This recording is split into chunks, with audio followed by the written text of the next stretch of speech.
Example 1.2ல இவங்க கொடுத்துருக்கிறத நான் அப்படியே வரைஞ்சிருக்கிறேன். ஏல 45%, பியில் 25%, சியில் 10%, ஏபியில் 5%, ஏசியில் 4%, பிசியில் 4%, ஏபிசி மூணுத்துலேயும் சேர்ந்து 3%. ஓகேங்களா? இதை வரைஞ்சிருக்கேன். என்ன கேட்குறாங்கன்னா ஏ மட்டும் கேட்குறாங்க. ஏ மட்டும் எத்தனை பேருன்னு கேட்குறாங்க. நம்ம அதை கண்டுபிடிச்சிடலாம். முதல்ல இது காமன் டேர்ம் இல்லையா, எல்லாத்துலேயும் இன்டர்செக்ஷன் ஆகுது.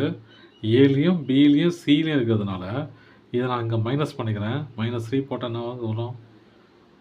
2% இல்லையா? இங்கே -3 போட்டால் 1%. இது -3 தான் இல்லையா? இப்போது 2 + 3 5, 5 + 1 6. அப்போ 6% கழிச்சுனா எவ்வளோ? 39%. அப்போ ஏ மட்டுங்கிறது அது 39%. பர்சன்டேஜ்னாலே / 100 இல்லையா?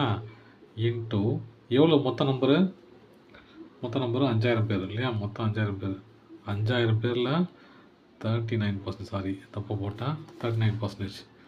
எவ்வளோ பாருங்கள். 0 0 கேன்சல் ஆச்சுன்னா இந்த 0 0 கேன்சல் ஆகிடும். அப்போது 39 × 50. 500 5 9 are 45, 5 4 சாரி 5 5 9 45 தான். ஆமாம், 45 4 5 3 are 15 19 1950. அப்போ ஏ மட்டும் எவ்வளோ கேட்குறாங்க? எவ்வளோ இருக்கிறாங்க?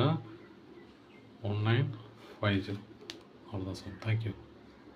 பர்சன்டேஜ் இல்லை, 1950. தேங்க்யூ.